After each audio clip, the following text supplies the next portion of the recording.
მოგესალმებით ბავშვებო და უფროსებო. ტელეკომპანიათან ამგზავრის ეთერში საბავშვო საინფორმაციო შემეცნებითი გადაცემა მიკროფონის დრო დადგა.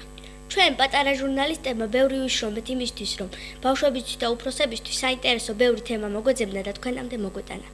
იმედი გვაქვს, რომ ჩვენს მიერ მომზადებული თემები ჩვენს თანატოლებთან ერთად უფროსებსაც დააინტერესებთ. თუ რაიმე თემა გაინტერესებთ და გსურთ, რომ უფრო მეტი გაიგოთ თქვენთვის საინტერესო თემის შესახებ, შეგიძლიათ დაგუკავშირდეთ ტელეფონის ნომერზე 757-90 ან მოგწეროთ ელექტრონულ მისამართზე მიკროფონი 2010@yahoo.com და ჩვენ შევეცდებით მიკროფონში სწორედ თქვენთვის საინტერესო თემაზე ვისაუბროთ. მიკროფონს ყველა თაობის მეგობარი ჰყავს. ჩვენ კიდევ ერთი უფროსი მეგობარი შევიძინეთ. მარიამ ქვარიანმა მიკროფონის ახალ მეგობართან ინტერვიუ ჩაწერა. მოვუსმინოთ, რაზე ისაუბრეს მარიამმა და მისმა რესპონდენტმა. მიკროფონს უკვე ძალიან ბევრი მეგობარი ჰყავს. ჩვენი უფროსი მეგობრების სიაში სხვადასხვა პროფესიის ადამიანები არიან. მიკროფონი კიდევ ერთ ძალიან საინტერესო ადამიანს დაუმეგობრდა. ჩვენი ახალი მეგობარი ექიმი ნინო ხუცაიძეა. ქალბატონი ნინო დღეს მიკროფონის შეკითხვებს უპასუხებს. ქალბატონო ნინო, თუ უყურებთ ხოლმე საბავშვო გადაცემა მიკროფონს? კი, ვუყურებ. გთხოვთ გაიხსენოთ ბავშვობა. როგორი ბავშვი იყავით? რა გახსენდებათ ბავშვობიდან ღიმილით? მე ვიყავი ძალიან ცერკი. სწავლა არ მიყვარდა, მაგრამ მთელი დღე ვიჯექი და სწავლობდი და რას გავიხსენებდი, იცი? ერთხელ სკოლიდან წაგვიყვანეს ვარძიაში. არ დავუჯერე მასწავლებელს. გავძვერი რაღაცა ბნელ ოთახში და ჩავვარდი ქვევრში. ხოდა ძლივს ამოვიყვანეს იქიდან მერე ბიჭებმა. ეს მახსოვს, ძალიან სასაცილო რამე იყო. მე კი ძალიან შევეშინდა, მაგრამ სხვებმა დამცინეს და მერე მეც ვიცინე ბევრი, მაგრამ მასწავლებელს ამიტომ ყოველთვის უნდა დაუჯერო, რასაც გეუბნება, ისე უნდა გააკეთო.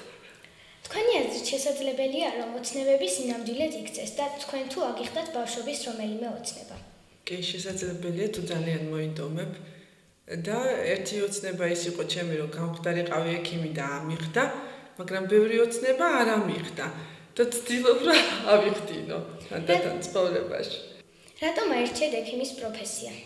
ექიმის პროფესია იმიტომ ავირჩიე, რომ ოჯახში ყველა თითქმის ჩემი ბებიიდან დაწყებული დედა, ბიძა იყვნენ ექიმები და მე ვერ წარმომედგინა სხვა პროფესია ამერჩია და სხვა რამე სპეციალობა ამერჩია. ამიტომ ავირჩიე ექიმის პროფესია. რომ არა ექიმი რა პროფესიის იქნებოდი და რატომ? ექიმი რომ არ ყოფილიყავი, ეხლა ვფიქრობ, რომ კარგი იქნებოდა თუ ინგლისური ენის სპეციალისტი გამოვიდოდი, იმიტომ რომ ენებსაც ძალიან კარგად სწავლობდი და ალბათ ვერ ვფიქრობ, კარგი მასწავლებელი ვიქნებოდი ძალიან. თუ ექიმი არ გამოვიდოდი. როგორ ფიქრობთ, რა არის აუცილებელი წარმატების მისაღწევად? უნდა იყო ბეჭითი სწავლაში, რომ რამეს მიაღწიო საერთოდ ცხოვრებაში. რაიმე რჩევას ხომ არ მისცემდით ჩვენს თანატოლებს და მიკროფონის პატარა ჟურნალისტებს? მე გირჩევთ, რომ იყოთ ესეთივე კარგები, როგორც შენ ახლა და მართლა ძალიან კარგები გახდებით მერე უფრო. იმიტომ ძალიან კარგი ბავშვი ხარ. უნდა კარგად ისწავლოთ. დაუჯეროთ მშობლებს და რაც თავარია, უნდა კარგად ისწავლოთ. რომ ცხოვრებაში რაღაცას მიაღწიოთ, იმიტომ რომ მე ვფიქრობ, რომ ამდენ სწავლობს ზოგიერთი ადამიანი და მაინც ძალიან ჭირს ცხოვრება და როცა არ იცის და ცოდნა არ აქვს ადამიანს, მაშინ მით უმეტეს. ამიტომ უნდა ბევრი იმეცადინოთ თქვენ თავზე, ბევრი ისწავლოთ, რომ რაღაცას მიაღწიოთ ცხოვრებაში. დიდი მადლობა, რომ გამონახეთ დრო და ჩვენ შეკითხვებს უპასუხეთ. დღეიდან თქვენ მიკროფონის მეგობრად ითვლებით. წარმატებებს გისურვებთ. დიდი მადლობა მეც, რომ მომბრძანებისთვის და კითხვების დასვისთვის. ძალიან კარგი გოგო ხარ. დიდი მადლობა.